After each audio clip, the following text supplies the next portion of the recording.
based on the pandemic and the situation that we're actually in, is that you actually have to watch the numbers. Numbers never lie. So the thing is this: in every business and in every entity you have, and the hospital is a business, you have a certain amount of staff and you have a certain amount of capacity that they can handle. Like when you remember, if you're watching the news and so forth, they had to bring in the medical ship into New York to handle the overflow of the custom, of the, well, you say clients, customers, or patients, to make sure that they will be okay. Now, a decision is made when a doctor has to make a decision who lives and who dies. That means that the numbers are too high, then that the hospitals can't handle the capacity. So regardless of your age, you could be 50 years old, one person 30 years old, for example, the next one 18 years old, but the 50-year-old person, most likely symptoms are less severe and so forth, versus the 18-year-old, that the doctor has to make a decision, okay, we're going to try to save these two people versus that last one, and that one would have to die. Also, on top of that, the morgues out there have a certain capacity they can handle as how many people dies. So at that point, they have to make that decision. So at that point, that's when they have to shut the country down, because they have to break the contact of the virus spreading from one person to the next and go to the next. So they shut the country down to try to reduce the capacity so the hospitals will be able now to handle the amount of patients that they have. Now, with that said, if it gets to that point, which basically nobody's wearing a mask, nobody's really listening to the doctors. Yes, we're a democratic country, which is a great thing, but sometimes we have to actually educate ourselves and actually listen to the superiors above us that has more experience within the field that we have. So with us not wearing masks, great example, Miami-Dade, in Broward County is one of the best examples, and Atlanta, Georgia, they don't want to wear a mask. They just want to go out there. They want to party. They want to live the life like nothing is happening out there, or that the virus doesn't exist. And then you have the propaganda where some people believe that the virus actually doesn't exist until when it's proven to them, like they actually personally get it and realize the severity of it if they actually went into unconsciousness and so forth and had to be on a ventilator and so forth. Then they realize this is no longer a joke, this is really reality. So based on the fact of that, if you're going to head back into wars, going into a lockdown, because of the government paying out so much money towards unemployment and giving you more money, and of course, the food stamps and all the different government help, and also putting a stop on paying your rent, which is a whole different subject. People now have more funds in their account, so now they're going and shopping more, buying stuff off of Amazon, buying a 16-screen TV that they always wanted, a PlayStation, so they can chill at home and enjoy life. Go out to eat at the steakhouse that they wanted to eat at before and couldn't afford because they've seen all this extra money. Is not realizing that you have to be prudent and actually start looking at your expenses. How much is your gas? How much is your rent? How much is your light? How much is your food? And actually break down your actual expenses that it costs you per month and see where you can actually cut or curtail your expense overhead. Because what happens now, and just to go a little bit further into the rental part, if you're not paying your rent and you don't realize it's almost 6 months you haven't paid your rent, at some point that amount of money is going to be owed to the landlord, and if you can't find the money to pay it, you're going to be evicted. So now you have to find the money for first, last, and security, which you probably going to have to put under your mama name, uncle name, auntie, or something, because obviously there will be a judgment against you in the court system, so now you can't get to rent somewhere with your name.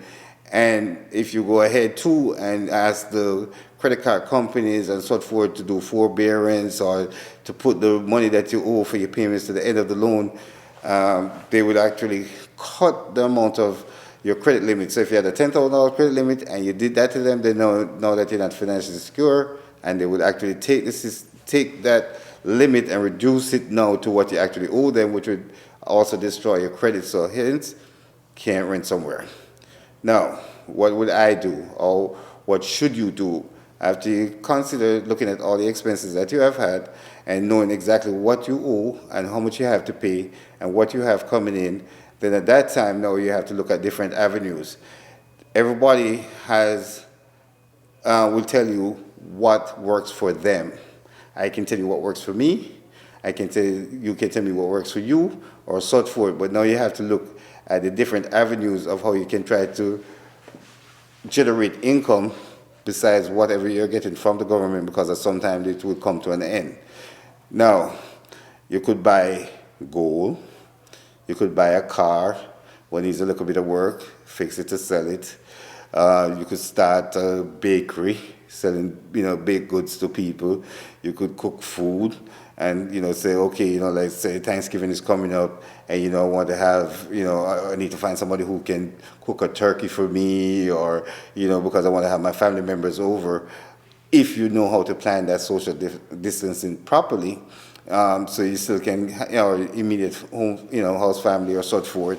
There are just different avenues that you can use now to start to actually save for the financial burden that is going to come along if the country shuts back down.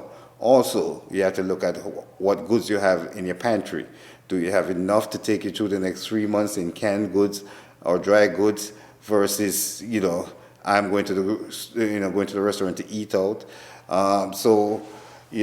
These are the different things. Now, some people have the benefits of having a 401k or sort forth. Of course, that's a whole different subject, because what happens now if you get into that and you pull money from your 401k, then now you have tax liabilities. Yes, the government says that they're not going to charge you 20 minutes anymore. 20% any penalty anymore in it. They're going to reduce it to 10. But 10% of $60,000 instead of you normally getting a tax return for 4 or 5 grand, now here you're getting you owe IRS $1,500. So now your financial situation now even changes more than where it was originally. So we have to look at the different options of what you have and which way you're going to do it. So if you're going to take $60,000 out of your 401k, what marketing tool, what type of business, or what can I use to actually succeed? Because of course, in every disaster, there's a profit. So you just have to find the niche, what works when you're against the wall. So I have a philosophy: if you're a man, you're not a man until when you actually encounter a problem and how you're going to resolve the problem to make sure you protect your family and yourself. So I would sit down with an accountant or a finance manager and go through, or finance consultant, and go through different steps in seeing what you could possibly do to generate more income. And maybe, you might be able to get that dream home you always wanted, which of course, again, is a whole different subject when it comes to the housing market and what would happen if the country continues in the direction that it's actually going. So, my best advice is look at your bills, look at reality. Don't make a decision based on emotion. Don't make a decision based on, I want to live in this area because I can tell somebody I live here. Make your decision based on your survival, longevity, and your future, because your future determines where you're going to end up, because you don't want to end up in your retirement age and can't even pay any bills or have to live in a 1-bedroom because you only make, based off of Social Security, an average about $14,000 a year. Not per month, not per week, a whole year. So these are the different things that I would look at before I go out there and just foolishly spend any form of income that I have coming in right now.